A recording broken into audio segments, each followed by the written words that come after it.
Hello, everyone. Thank you for joining us today for what I'm sure is going to be a very exciting Lunch and Learn. We have had such a great time welcoming you here to our Museum from Home, our virtual museum, over the course of the last 6 months or so, and we're excited to continue doing these programs throughout the fall. I want to say a special thank you to our supporters who have continued to help make these digital programs free for our audience. So thank you for everything you're doing. We do hope that you would like to become a supporter as well, of course. So please consider becoming a member of the museum or making a donation. All you need to do is just go to charlottemuseum.org. But I really just want to welcome all of you guys here for a celebration of mid-century architecture. So we are gearing up for our 9th Mad About Modern Home Tour at the end of this month that celebrates mid-century design and architecture as a way of highlighting these important parts of Charlotte's built environment. Of course, tickets are available now, by the way, madaboutmodern.com. But for me personally, I've always been a big fan of the style. But my expertise is the 18th century, and that's about 200 years before this. So I've started kind of digging through, reading all of these different things, including a wonderful selection of resources from NC Modernist. George Smart, the founder of that, is actually our special guest at our kickoff this year. And there is a really cool report by today's speaker that I've looked through, I've explored, and we reached out to her and asked, hey, any chance you want to join us for a Lunch and Learn program to kind of delve into what we're calling Mid-Century Modern 101? And she is here today to join us. So Susan B. Mayer is a historic preservation consultant through her firm SBM Historical Consulting. She has conducted research on a variety of historic properties around Charlotte and Mecklenburg County, including conducting the survey that I told you about of modernist properties in the city. She's a native of North Louisiana, but Susan and her husband have lived in Charlotte for 14 years now, and they're actually raising a couple of Charlotte natives. So Susan, thank you so much for joining us today. We're so excited you're here. Thank you so much, Lauren. I'm excited to be talking about mid-century architecture to anybody who wants to listen to it, and I'm glad I have a rapt audience today. Well, you've obviously spent years studying mid-century modern architecture and can probably recognize it, honestly, at this point with your eyes closed. But for those of us like myself who are still learning, what exactly is mid-century modern or MCM, and how can we recognize it? All right, well, first I'm going to take you through, let's go to our nice shared screen here. I was gonna say, we can't talk about it without seeing it, right? That's right. We're not experts like you. Or at least I'm not. I think we've got a number of experts on this call today, though. Here we go. All right, well, first to talk about mid-century modern architecture, you need to talk about its roots. Where exactly did it come from? And so there's kind of 3 general areas you can look at that kind of serve as a precedent for mid-century modernism. First, you have America's preeminent architect, Frank Lloyd Wright.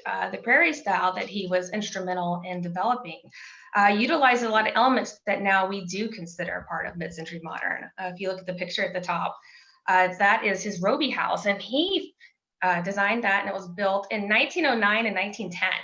I mean, this building is 120 years old, but it has linear elements, open floor plan, so many windows everywhere, indoor, outdoor living. All these elements that we consider part of mid-century modern architecture was happening over 100 years ago. Secondly, a couple of styles I guess you can look at are Art Deco and streamlined modern.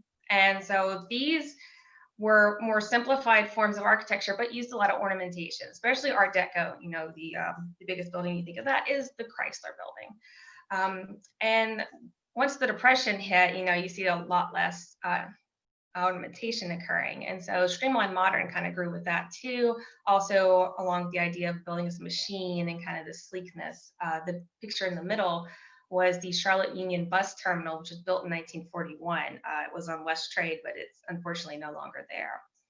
And then lastly, I think the most influential element upon mid-century modern architecture is the Bauhaus, which was a German architecture school that operated in the 19-teens into the 30s. It was basically it closed down by the Nazis in the 30s. The educators fled Germany to various other parts of Europe and here to the United States. Marcel Breuer and then Walter Gropius, who was the founding director of the Bauhaus and who designed the Bauhaus campus you see here at the bottom in 1925. They went to Harvard. And then Mies van der Rohe ended up in Chicago at the Illinois Institute of Technology. And from there, they began educating America's architectural students on modernist architecture. It really spread throughout the country from there. So I'd say these are your three major precedents of mid-century modernism. And then when you go into actual mid-century modern style, you can actually divide it into several different styles. And there's kind of three general styles associated with it. First, you have minimalist traditional. As you can see in the top photo, that house is in Selwyn Park. And you start to see a little bit of the ranch, a little bit of houses are starting to expand a little outward rather than up.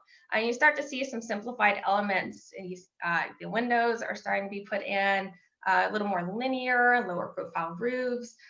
So mid-century modernism is starting to work its way into the built environment. And then the ranch house really becomes popular in the 50s.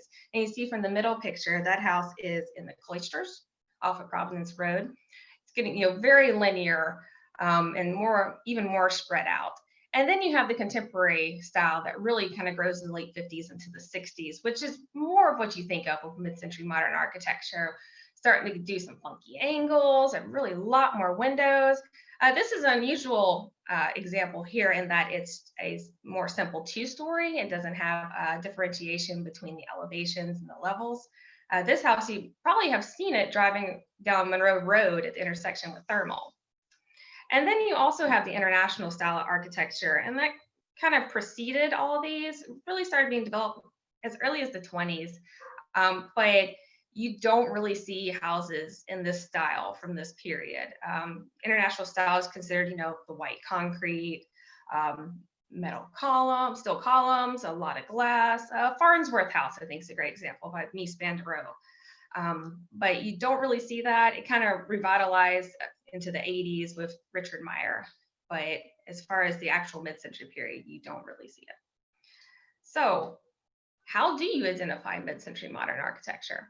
Well, there's three elements that you should look at. First, how old is the property?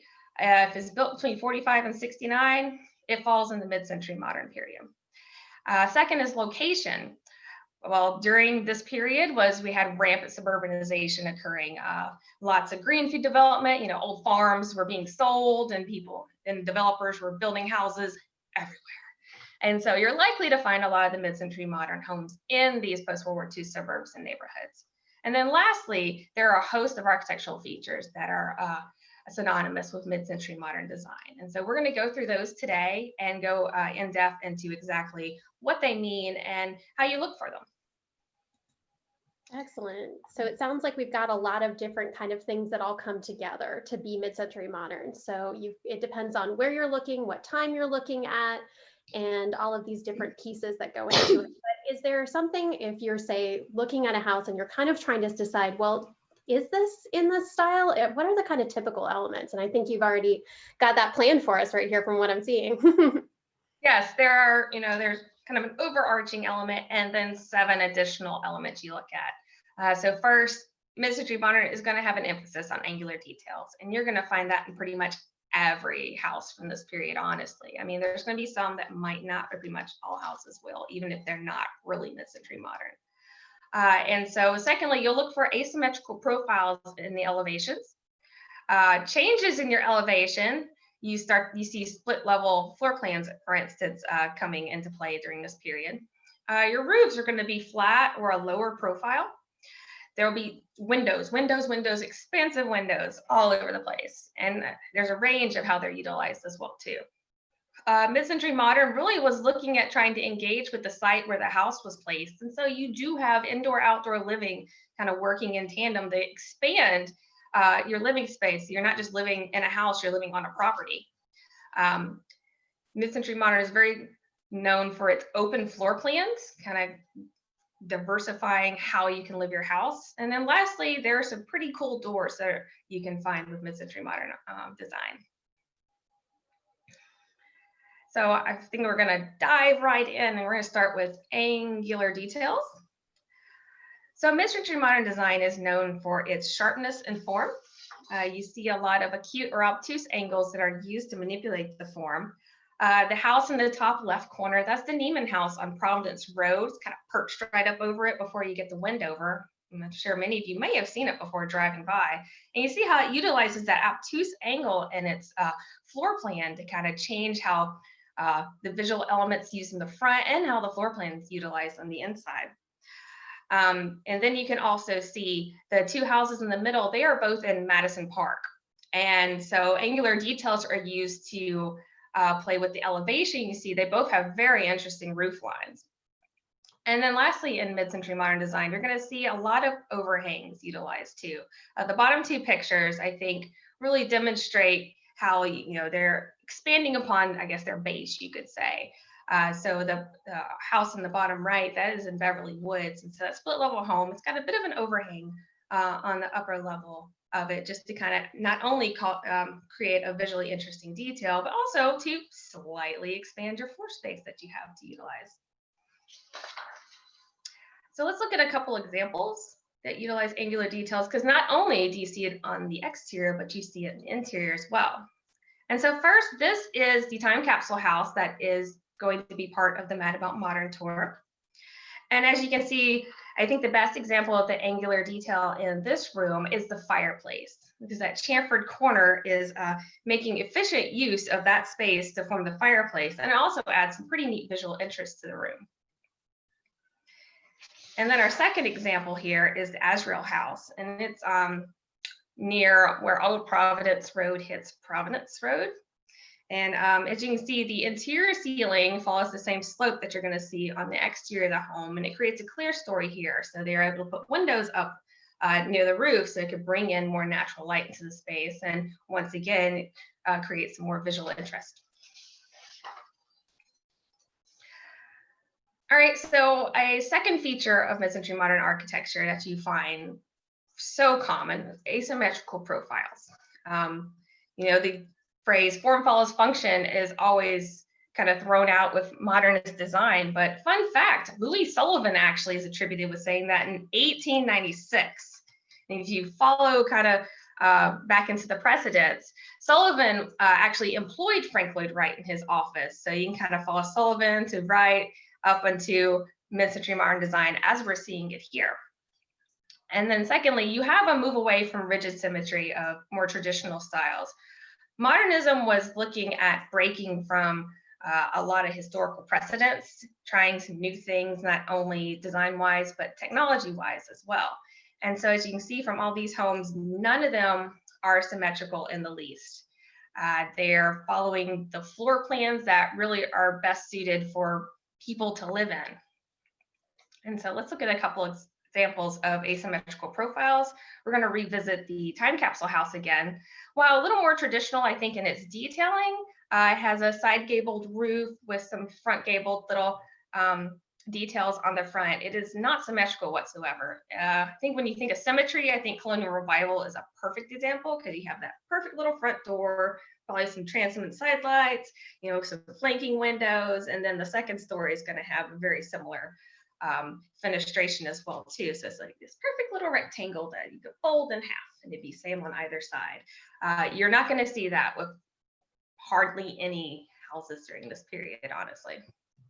And so a second example is this home is in Collins Park off Scaly Bark Road. The left side of the house, that is actually what is facing the street. And it actually is symmetrical, but I think it kind of tricks you. It's like a little surprise of asymmetry when you come in to enter the house, because then it looks a little more familiar to what you see from ranches during that period. So it's just the way that it's being utilized on the site kind of throws you off a little bit. I think I love these little houses like that. They're like a surprise. So let's look at another feature for mid-century modern design, our changes in elevation. Now, while split level homes were kind of experimented with in the 30s, they did not really emerge until after World War II. And then they're everywhere. And you see them here a lot here in Charlotte, because we have a lot of topography with all the creeks everywhere. So developers wanted to utilize as much of their site as they could, and also don't have to do as much dirt work, to flatten everything off. And so, you split floor plan, you have sunken rooms also kind of start to appear later on in the period. And then also you have some raised platforms. There's a variety of ways to kind of not only change the way you're moving through the house, but also to differentiate your spaces without using walls. And I think this house here, this is the Kimball house. It's an old Foxcroft, is a fantastic example. This was built in 1955. And as you can see, the room at the back is on one level, and then there's like a platform that extends onward to where the fireplace is here on the left side to kind of form another space within this large open space that's already there. And then here's another example. This house is on Cedarfield Road. It's actually off of Albemarle Road, almost to 485. I mean, when it was built, it actually was not in Charlotte city limits. This was 1969, I think it was built. And so the level that this photo was taken on, to your left, there's actually a grand piano there right now. This house was recently for sale. But so it's like, probably was more of a dining area at the time. And so then you have steps that are going down to a den area. So while the space is open, you have a differentiation in spaces that's created because of the changes in elevation. So flat and low profile roofs are so super common in mid-century modern homes. Designers loved experimenting with new technologies. Rubber decking and other materials were created so that you could have flat roofs that made them more affordable for residential properties. Also on lower profile roofs that are they're not angled enough for asphalt shingles, you see gravel on them. The bottom left picture, that house is in Spring Valley, and it does have gravel on its roof, I believe. And also you start to see a little more with, I guess you'd call it a, with your materials, you see how they're being utilized, an honesty of materials, I guess you could say. And so you see rafter tails that are being exposed. I think the left middle picture, you can kind of see them coming out under the roof line. You have deep eaves, exposed rafters, and also these roof lines are being utilized on the interior of the house as well too, to heighten the interior space. For a flat roof, this is the Cohen-Famero house, which is part of the Mad About Modern tour. It is flat roofed. It has beautiful lines, I think, coming right here. And then another home that uses both types. This is the 62 Horizon home. It is on Londonderry at Masson Park, Montclair, kind of right there on the border of the two. As you can see, the right side of the house utilizes a flat roof, but on the left side, they have a lower profile front gabled roof. Fun fact, this house won an award from the Portland Cement Association whenever it was built. So windows, so many windows in mid-century modern architecture, and it comes in a variety of uses and forms. You can go from complete window walls. The top left picture is actually one of my favorite houses from this period. It's the Bates house. It is on Providence Road, just south of Arboretum. And you don't really see it from the road. There's a house adjacent that the architect actually built for his in-laws that you do see. But this house is, very evidently inspired by Philip Johnson's glass house, because there are no actual exterior walls. They're all windows, and it's pretty amazing. And I hope I get to visit it inside one day.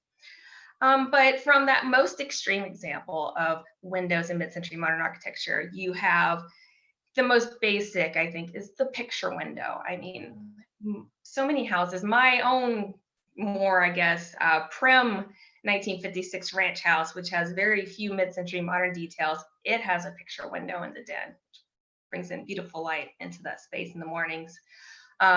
You have just groupings of many windows. The left center picture, that house is also an old Foxcroft. And as you can see, it utilizes groupings of windows to bring lots of light into the space. And then you also do have some floor to ceiling windows used in a variety of ways. The top right picture, that is the rear elevation of that house. Let's see, that one I believe is also an old Providence. And then if you've driven down Barclay Downs Road, I'm sure you've probably seen the house in the middle right, which utilizes floor to ceiling windows that go up into the gable.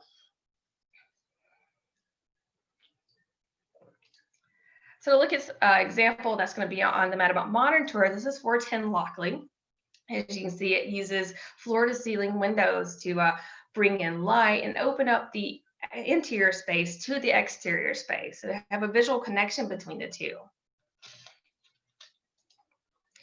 And also, this is the 1958 Mark 58 Shoals Home of the Year. There are two of these in Charlotte. One is in Mountain Brook. When you enter on Mountain Brook Road from Sharon View and come to the first intersection, that is the house on the left corner. And then the second one is off of Randolph Road in Cotswold. And so this is a photo from that house when it was on the market a few years ago. And as you can see, it's got some beautiful floor-to-ceiling windows that lighten up the space. You know, got this great connection between interior and exterior. And so this then directly leads into our next architectural feature, indoor and outdoor living. During the mid-century period, people were looking for a more casual lifestyle, and their living space was really more than just inside the house, trying to utilize interior and exterior to have your living space. So lots of terraces and patios, and the expansive windows are a must. This picture is from 1957. Better Homes and Gardens had an idea home, and so lots of publications did this. And so this is a couple of pages from their advertisement of this idea home. There's one built, this house is actually built in Mountain Brook. Of course, they're across the country, but the one here in Charlotte is also in Mountain Brook, and was sponsored by Belk. So as I mentioned earlier, the Lockley house with those, floor-to-ceiling windows, you have a great connection between the interior and exterior. You don't feel limited with, doing things just inside. You want to move outside and enjoy that space. And so you can see how the flow very easily can occur. And then this is the 1961, I believe, Echo House. It's in Lansdowne. And so it has, it's got this nice raised terrace or porch that goes across the entire back elevation. And so using the sliding glass doors and some larger windows too, you have a connection between the exterior and the interior. Open floor plans are super necessary to for the mid-century modern design. Designers and people in that time period were looking for more flexible space usage. And you also had women were interested in less stratification of household activities. It's no fun being stuck in the kitchen while everybody else is having fun in the living room. So why not open up those spaces so you're not shut away, you're continuing to interact with your family and what other activities are going on in the house. And so for some examples of that, I skipped ahead a little bit. I'm going to go back. This is the Life's Trade Secrets house that is built in Eastway Park. Charles Irvin did that neighborhood, and this is the only modernist home in that neighborhood. It was built in 1954. And so Life, just like Better Homes and Gardens, sponsored their own idea houses, and they were built across the country. And so this is the one that was built in Charlotte. And so this floor plan was included in the January 5th, 1953 issue of Life that was promoting this home. And I think this gives a great visual to the open floor plan that you're looking to promote.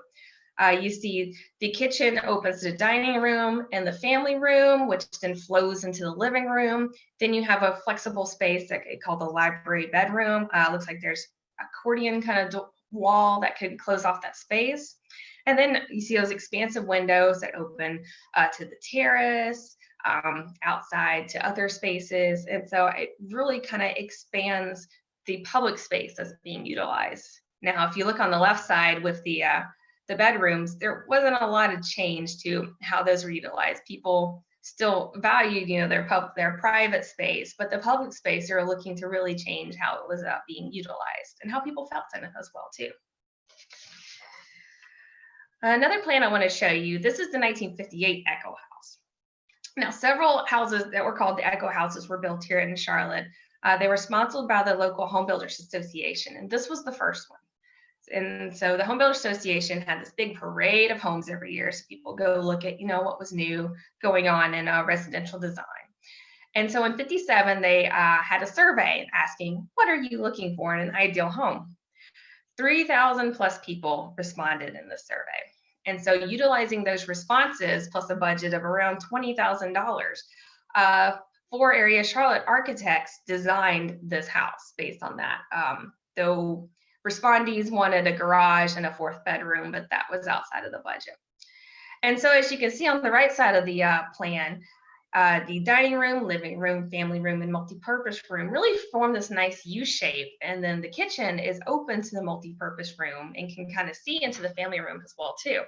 And then you see that expansive patio that is off the back of the house that has, these grand windows that are opening up to it in the back. And so it just really kind of, you see how the floor plan is utilized even in the late 50s. And then let's move to 1960. This is the Allegro model home that is in Lansdowne. You see the floor plans even opened up even more. And with the all-purpose room here, they're utilizing a change in a floor level to kind of delineate that space, but still keep it open.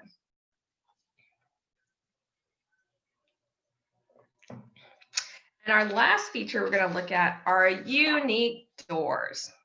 A lot of these door designs reflected the asymmetry of mid-century modern design, used a lot of geometrically interesting patterns, trying to move beyond your traditional 6-panel door or half-light door. And I'm sure all of us have probably seen the interior doors that were common during this period. They're flat, unadorned, usually just, wood veneer utilized. This picture is from a Brosco catalog that was offered a variety of door designs. This is from 1950. And here are a selection of the unique doors that you can find from homes in this period.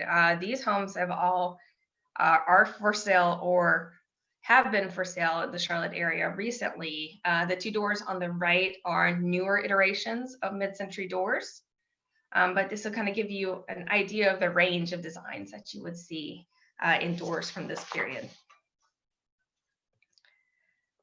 All right, so to sum it up, our features that we look for in mid-century modern homes and design: angular details, asymmetrical profiles, changes in elevation, flat or low profile roofs, expansive windows, indoor-outdoor living, open floor plans, and unique doors. Excellent. Thank you for doing a recap for us. I appreciate it. Because there's a lot of innovation that you just mentioned, a lot of experimentation that's happening here. And one of the things, especially when we're looking at why things happen when we do, and we ask ourselves is, is all of this innovation happening now? Why does this movement happen when it does? I know you've kind of alluded to this a little bit as you've been talking about some of these materials, but why did the mid-century modern movement happen when it did? Well, I think the American public embraced it really because if you look at architecture, what's being built during a period is a direct reflection of exactly what's going on in society at that time. So this is right after World War II. We're optimistic, whoa, we won the war, we had life kind of stop for a little bit. So let's take off and keep going. We have all these new technologies and innovations that we want to, incorporate into our everyday lives. And so I think you see that is directly reflected in mid-century modern design, this idea of moving on from the past, let's push for the future. I think that's what you truly see in mid-century modern. Excellent. And of course, the new technology helps a lot, especially with what you mentioned with these flat roofs. That's not something that could have happened before. I know with the house at the Charlotte Museum of History, it's 1774. Yeah. And I can tell you right now, a flat roof would not have been a good idea on that house. The materials that were available just don't make something like that possible. But when you see a lot of the things that are happening here, the concrete, all of these different new structural designs and new materials, it does make for a lot of innovation and interesting things that can happen. And one of the things that we're noticing now is that there's been a real resurgence in this mid-century modern aesthetic. I mean, walk into any store now, furniture store, decorating store, anything, and immediately you're greeted with these incredible displays of mid-century modern inspired different pieces. So why do you think we're seeing such a resurgence of this right now? You know, we see a lot of cyclical reemergences stylistically and whatnot. I remember when I was in high school, the bell bottoms came back. And before that, I was telling my mom, I was like, I will never wear those. And then what do you know? Mud jeans, there I am in them. But, people like to look back to previous eras and maybe what was going on in that era. They're kind of hoping to look to recapture during this period, or maybe we're feeling that way. So I think maybe there was some optimism that people were looking for, and also kind of responding to, maybe over design, people are looking for a little more simplicity as well too. And you can find that in mid-century modern detailing. Absolutely. We've been kind of talking in the chat here about all of the things that we look for. And all of us are mentioning things like that indoor outdoor feeling, those big windows that we can feel like we're connected to the world around us. But in these kind of revivals that we're seeing, this real renaissance of mid-century modern architecture, what is different about architecture and mid-century modern inspired versus the original? Mm. Well, I think right now, also in non-modernist inspired designs, you're seeing a lot more like higher ceilings everywhere, and there's a difference in the scale. I mean, one thing that was also very important with mid-century modern was that really looking for human scale. And so I think that's something we're grappling with right now, because in other styles that are kind of coming about right now, like you see like really huge front doors, you're having 10 plus foot ceiling heights inside. And so I think we're having a little issue with trying to get the human scale back down in it. And so I think that's kind of a big difference between the revival and what was originally done in the 50s and 60s. Absolutely. And speaking of kind of this time frame that we're seeing mid-century modern, we have a great question here about the kind of time frame, the end date when we think about the traditional kind of mid-century modern, its original iterations. So since there are so many split levels in Charlotte that are built in the early 1970s, could they still be considered MCM, or is there something else? So when I actually did the modernist survey, my technical cutoff was 1969, just kind of looking at the 50-year-old in, which is kind of a rule of thumb, you could say. However, I did the survey through 1980. And because when you're getting into that period, then you're getting into shed style, and then you start moving into the kind of the modernist resurgence with like, as I mentioned earlier, kind of that international style kind of coming back slightly. But you still did have mid-century modern occurring during that period. But as I mentioned earlier, architecture is a reflection of what's going on in our society. And I really noticed there's a couple of like hot points, I think, that really reflected how Americans started to kind of pull back on mid-century modern design. I think the first is the Cuban Missile Crisis. Well, let me go back. Sputnik in the late 50s, it kind of freaked us out a little, like, oh, the Russians can go to space. Oh gosh, we got to get there. The Cuban Missile Crisis, that was really right on our front door. And so that really kind of scared people. And so I noticed, like, as you're going past like these big signpost events, that we're really starting to pull back. And when you're getting into the 70s, you start to have like the oil crises and whatnot, inflation. Was it stagflation? I'm sorry, a little rusty on that history right there. But you start to see that, it's not as the economy and everything's not as optimistic as it was right after World War II. And so you start to see that kind of reflection in our own design. You see some revivals come back, Dutch colonial. You see, this mansard roof starting to get everywhere. And so, people are kind of not as excited as they once were. So the design is reflecting that. Hope that Absolutely. answered your question well. No, we see that the events that don't exist in sort of vacuums, we're seeing the world through the eyes of the people that are there at that moment, and the things that are inspiring them, the things that are making them kind of a little afraid. We see a lot of sort of social movements that are coming as a part of everything that's happening throughout the 50s, the 60s, and 70s, these periods of incredible great change. And that actually brings up an important point, an important question that I have. We know that the world has moments that we're not exactly proud of in Charlotte history that's happening throughout this time period. And we know that the era when MCM was at its height was also the height of segregation. It was struggles for civil rights. Do we see this reflected in MCM in any way? Are African Americans and women able to be a part of this movement, or is it largely restricted to white men?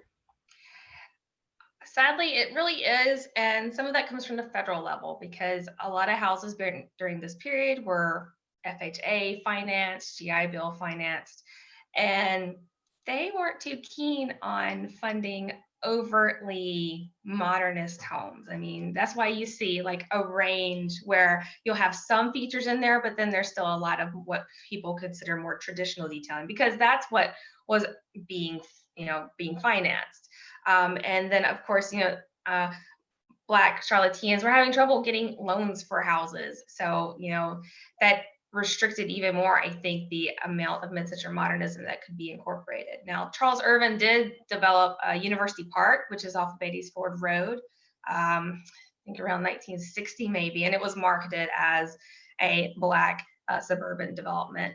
And so there's a little bit in there, but homes wise, no. Maybe some churches and some civic buildings had some mid-century design that I did identify in the survey, but I don't believe any University Park homes really made it onto the survey because they just didn't have enough mid-century features on them. An exception to the rule, which it's economic, is you had upper middle class Black Charlotteans built in a neighborhood called Hyde Park Estates, which is even farther out on Beatties Ford Road. One of Harvey Gantt's first homes that he designed is in that neighborhood. Excuse me. It's in that neighborhood. There are a variety of homes that utilize higher styles of mid-century modern design, architect design, or maybe plan book designs that were modified by an architect. We have a house that's got like a butterfly roof, for instance, the one that does this. You've got some more ornamental split levels. If we went back to the split level slide, you'd see there's actually a few Hyde Park Estates houses in that one. And then you also have one of the few new formalist houses in Charlotte, which that kind of the California modernism that you saw in Banks in the late 60s and into the 70s, like, flat, had those nice kind of colonnaded porches in a sense. One of the few houses is actually in Hyde Park Estates. So the upper classes were able to share more into it, but not necessarily regular people, regular Black Charlotteans, I guess you say, in comparison to their white counterparts, which had a multitude of neighborhoods to really choose from during that period. Well, I'm going to kind of switch gears here a little bit. I appreciate you diving into that question because I think that it's such an important part of the story at this time. But I have a couple of questions from our audience that I'd like to ask. And in particular, people have been asking a lot of questions about your survey, as well as about kind of the sort of historic preservation. As you know, the museum is really passionate about historic preservation, very important to us here. So can you tell us just a little bit about what it was like to put together that report and what you saw in terms of, are these houses being, one of our attendees said this perfectly, has there been an issue with mid-century modern houses being ill-used or torn down or not recognized for their significance in time? Yes, absolutely there have been. So there are a lot of exciting little hidden pockets, I think, that still have a lot of intact mid-century modern houses. I think Starmount off of South Boulevard near where Arrowwood hits. That is a fantastic example that has lots of mid-century modern. And then north of it into Montclair has a lot too. That's where your tract houses that everyday, people, blue collar workers were buying into. But let's see, what else was the question? I'm sorry. No problem. Just kind of asking those questions about, are we seeing people that are renovating these houses? Are we seeing them kind of being protected? Were you struck by places just disappearing before you could even document them? Tell us a little bit about what it's like actually on the ground to do this report. So I mentioned those two neighborhoods as great examples of that are still fairly well preserved and haven't had a lot of people moving in yet and really tearing into the design. But I think people are really generally respecting, as far as larger developments, they certainly are respecting it. And there's definitely a renaissance, as we've mentioned, of appreciation for mid-century design. And that's being seen in a lot of neighborhoods on the east side, I think, where people are, well, unfortunately, it is a lot of gentrification happening as the home prices are going up. But people are buying those houses because they like the design of them. Now, honestly, you're more apt to see mid-century modern homes that are in the older established upper class neighborhoods, Myers Park, for instance, that are being torn down. There used to be, for instance, Carmel Park, which is near the intersection of Fairview Road and Carmel Road. It used to be full of mid-century modern homes, and actually its last one was torn down last year. I included it on the survey. I knew it was not long for this world, but I thought it was important to highlight it just for that example. And also because I knew if I put it on the top list and then it got torn down, then I think it kind of served as a great example of, we're losing some of these, because if you look at the more tract homes that were designed for a larger reach, then there aren't as many of the elements in it as in an architect design custom home, which will have all of the elements in it. And so actually, I think the architect design homes are more in danger. You do have people that do value it and are buying them and restoring them, or leaving them as untouched as possible while still modernizing the elements, because let's face it, these houses are 60 plus years old, and there's some things that we've improved since then. On this year's tour, we actually have the Cohen Fumera house over on Cedarwood, and it was absolutely lovingly restored. And there were a couple of changes that were made just to account for modern day life.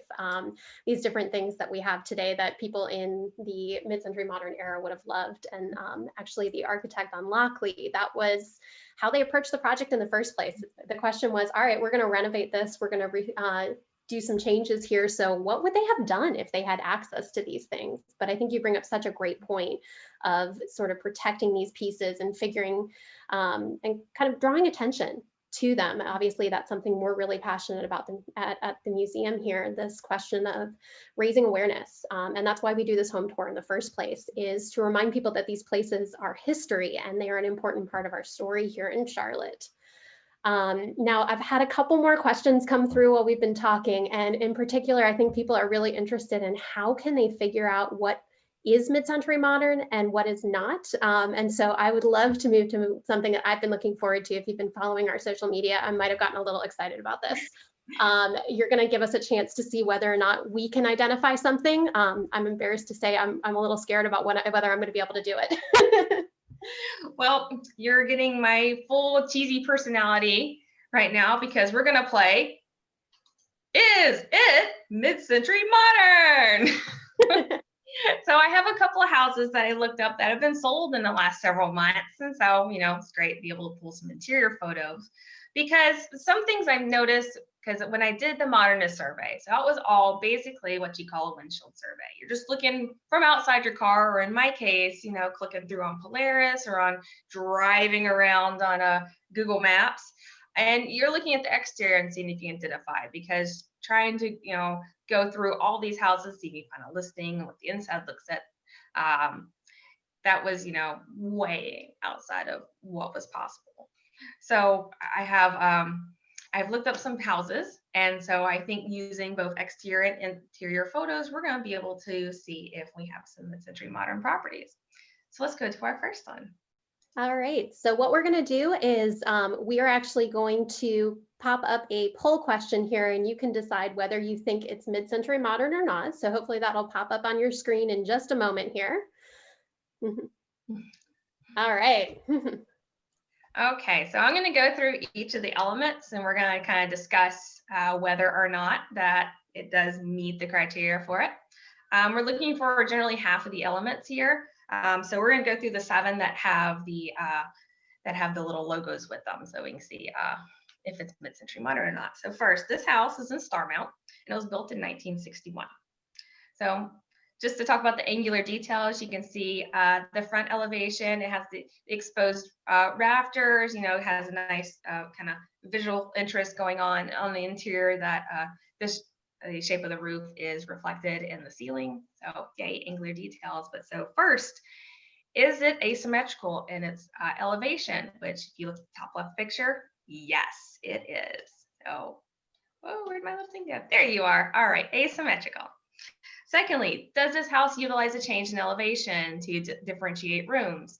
Um, as you can see in the top right picture, that is the area where you enter into, and then you can leave that space, go down a couple steps, and you're in the dining and kitchen area. So yes, change in elevation. Does this house have a low profile roof? Well, as you can see from the top left picture, it does. So, expansive windows, are they utilized in this? Now you can argue one way or another it's not, because you only see them here on the front elevation. However, I think because the windows, they dominate that elevation, they really kind of are part of what make it interesting and different, and how these three windows are in the main living space and that they bring so much of the light in, that I would say, yes, it does have expansive windows. Does this house utilize indoor-outdoor living to expand your space you're using? Now, as you can see in the bottom middle and the bottom right photo, there's really not a lot of connection between the interior and the exterior. You know, it's kind of like any other house that you go out the door and you go down around somewhere. So I would say no, this does not have indoor and outdoor space usage. Does this house use an open floor plan? As you can see from the openness of the living area and the dining and kitchen, yes, it does. Back behind this is your private bedrooms and living area. So open floor plan. And lastly, does it have a unique door? Well, it might have once upon a time, but somebody put a craftsman style door on there. So it no longer has. So based on it having these 5 elements utilized, I would say yes, this house is mid-century modern. Excellent. All right, so let's see here. How did we do? What did our poll results come back with?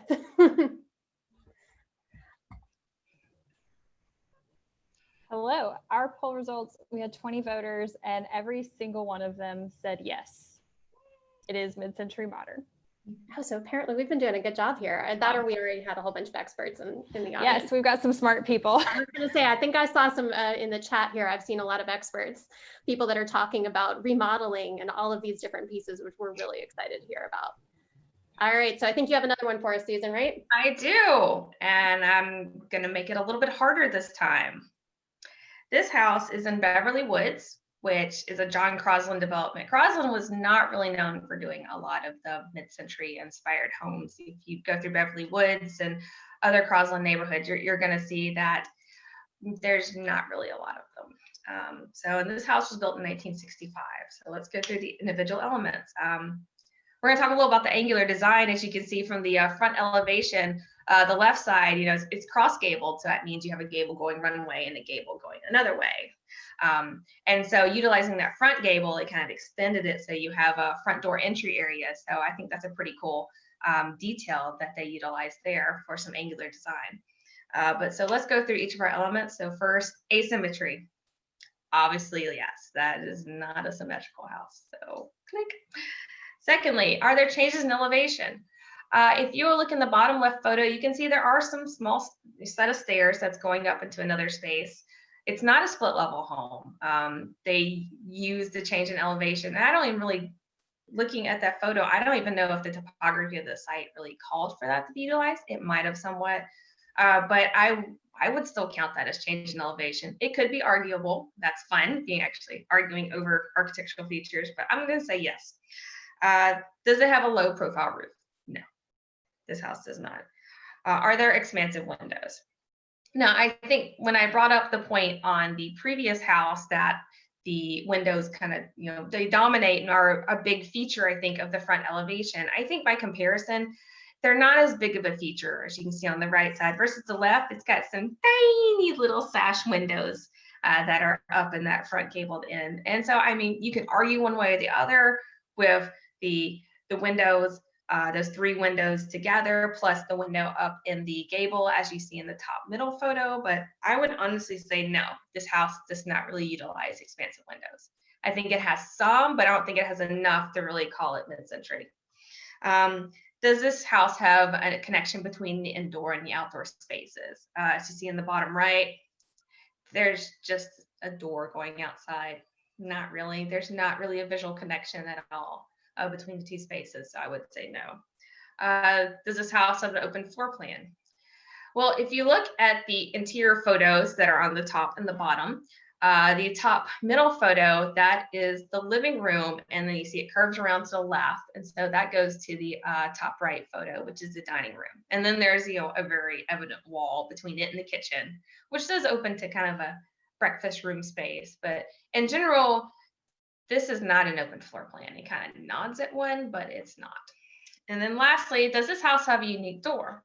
Well, as you can see in the top left, that there wasn't necessarily, you know, the funky asymmetrical mid-century doors. You did have also some that just had a bajillion panels on them. And this one has a light in the middle, which I think is quite fun. Some of them would be solid, and then some of them might have a couple more lights. And so this door is authentic to the period. And I would actually call it a mid-century door. So, but based on all these elements together, you only have 3 really of the 7 major elements utilized here. So I would say that this house is not mid-century modern. It has some elements, but I think overall it is not. And so there we go. All right, how did we do this time around? Oh, okay. Some people got tripped up. It's okay. I have to admit, I got tripped up for a second too. I got distracted by a couple of the features that you highlighted there, by the roof and by the door. And I decided at the end that I thought, no, it wasn't, but I definitely got a little tripped up there. I think it skirts the line in some ways, but I think it just doesn't have enough to really push it over the hump, I would say. Well, I had a lot of fun playing this game because, you know, gotta have it. Mid-century modern is supposed to be fun. That's what I've realized going in, especially to all of these different places and all of these incredible houses in Charlotte. You walk through the door and there's something fun and creative and engaging about them. And I think that's why we at the museum enjoy the Mid-century Modern Home Tour every single year, the Mad About Modern experience, just because it inspires creativity and you see all these incredible things that architects were doing. And I know we're kind of coming up on the end of the time here, so we understand if people need to log off. Absolutely. We had such a great time with you here today, but Susan, do you mind answering just 1 or 2 more of our audience questions here? Absolutely. All right, so I had a question here. Are gold medallion homes part of MCM? Well, it depends on the design of them. I mean, there were some that did utilize the mid-century modern design, and then others, it's kind of like, I guess in a sense, it's kind of like applying LEED to a property. You're just using like more energy efficient technologies in the home, heating and cooling systems and whatnot, whatever version of Energy Star they had at that point. And it was really gold medallion. I think that was GE, I think that did that, if I remember correctly. And so, I mean, that was a real push for you know, the systems of the house, not necessarily the actual design elements that are associated with mid-century modern. Mm-hmm. Well, switching gears here a little bit, I know we've talked about it a little bit, some of the different elements that are definitely not mid-century modern, but what are some elements that are really just not MCM or even clash with it? What do we see that really stands out? You know, okay, so I guess I can use my own house. So my house was built in 56, and while it has it has 2 elements. I have a picture window, though I would not call that really expansive windows. It's just 1 room. And I do have a mid-century modern front door that's got like the little long rectangles, like doop, doop, doop. But you know, if you like my dining room, you can kind of see behind me, at least angled down. I have a nice chair rail in here. I also have crown molding. That is not mid-century modern in the least whatsoever. A lot of ornamentation, I think, especially like, you know, stuff that you see in colonial revival. Craftsman style, not mid-century modern, for instance, though the idea of the built-ins was carried forward into mid-century modern as well too. But I would just say excessive ornamentation is a definite way to tell that it's not mid-century modern. Also, if the floor plan is not open. I mean, honestly, I don't like open floor plans for my own house. And so I have all these rooms that have their uses. That makes me happy. But mid-century modern was not looking for that. Mm-hmm. No, we definitely see that with architecture. It's about what people are looking for. This, at the end of the day, one thing that we, I think, often forget about when it comes to these historical buildings is that this was someone's home. This was a space that they existed in, that they lived in, that some of them, especially now, a lot of us are working out of. Yeah. And there's all these pieces. So a lot of times we see things where people are making it livable for them. And especially with Charlotte Mid-Century Modern, that's what's so cool, is seeing all the little features that people did to make it a space that's theirs, even some of these really kind of high style mid-century modern homes. But the last home that we just looked at, the one that we went, oh, it's just not quite it. If they wanted to make that mid-century modern, could it have been kind of renovated into a mid-century modern home, or are there certain features in there that to do so would kind of destroy the integrity of the house? What is your expert opinion here? So, I mean, I am honestly a stickler for integrity. And I'm like, that house was not meant to be a mid-century modern home. Why make it one? It's like the same when people put craftsman style porches on their ranches. It's not meant to be like that. But I mean, if you wanted to mid-century up this house, tear out the walls, open up that kitchen to the living space. And I think that would go a long way. I mean, that would add one more element, and that would kind of push it over into mid-century modern.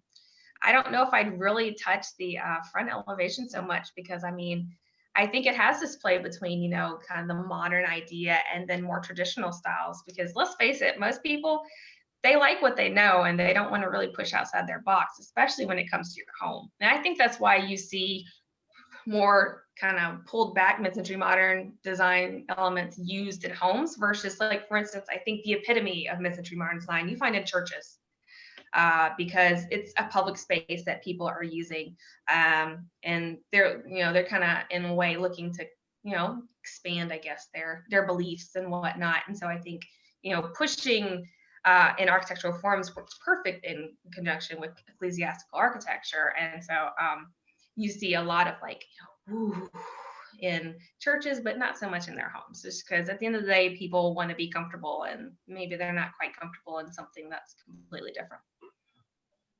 No, it makes sense. It's a space that people live in, exist in, and it's theirs. It's a reflection of who they are in that space. And we see that all throughout Charlotte with a lot of the incredible architecture. And especially with all of these, I think, correct me if I'm wrong, but Charlotte actually has one of the largest concentrations of mid-century modern architecture. I mean, we have a lot more than you'd think we do, honestly, here in Charlotte, and it's everywhere. If you, like, I might have pulled that map out, I don't remember. But if you saw a map of neighborhoods that were being, for instance, like, included in a tour of homes, I had one from 1958. It's not just South Charlotte and East Charlotte's happening. You have it in West Charlotte. You have it up north of town. There's all areas of Charlotte that were growing during this period. And many of these areas did incorporate mid-century modern elements in one form or another. Excellent. Well, we're coming to the end here, so I would love to give you the last word here about mid-century modern architecture, and I'm going to actually ask you a personal question. Okay. What is your favorite element of mid-century modern design? Windows. Absolutely, windows. I love the natural light that comes in. I love seeing the outside. I used to be able to see a beautiful, large, old maple tree through my picture window, but unfortunately it fell down. It's not there anymore. But I just think windows and being able to connect with nature is the best part of mid-century architecture. And obviously that was an incredible inspiration to these architects, to the home builders, to everything. We see it all over these mid-century modern designs. So I think that's a great feature. It's personally my favorite as well. So, but thank you so much for joining us. Thank you for sharing your expertise. Thank you for inspiring us to preserve these buildings. I know we put in the chat the link to your report that I mentioned earlier and that we've talked a little bit about today. I'll also make sure it's absolutely in the description of the video when we post it. We will be posting this later, so people are welcome to go back and look over it. We appreciate all of the time that everyone that you've given us, as well as our audience. We had a great conversation in the chat and had a lot of great questions today. We hope everyone will continue to engage with the museum. We have absolutely loved bringing you virtual programs, and even as we work to reopen the physical spaces of our museum, we are absolutely planning to continue these virtual experiences as well. And also, absolutely, please get your tickets to the Mid-Century Modern Home Tour. It is going to be a fantastic virtual experience You're going to get a chance to explore all of these different spaces here and learn a little bit more about the houses that we've mentioned today. And definitely get your tickets to our kickoff event with NC Modernist founder George Smart, who I believe actually might have been in the audience today, which we're super excited about here. So thank you everyone for joining us. We hope you have a wonderful day. Susan, thank you so much for spending this hour with us. And we hope everyone has a wonderful day. Thank you for having me. I hope everybody enjoyed.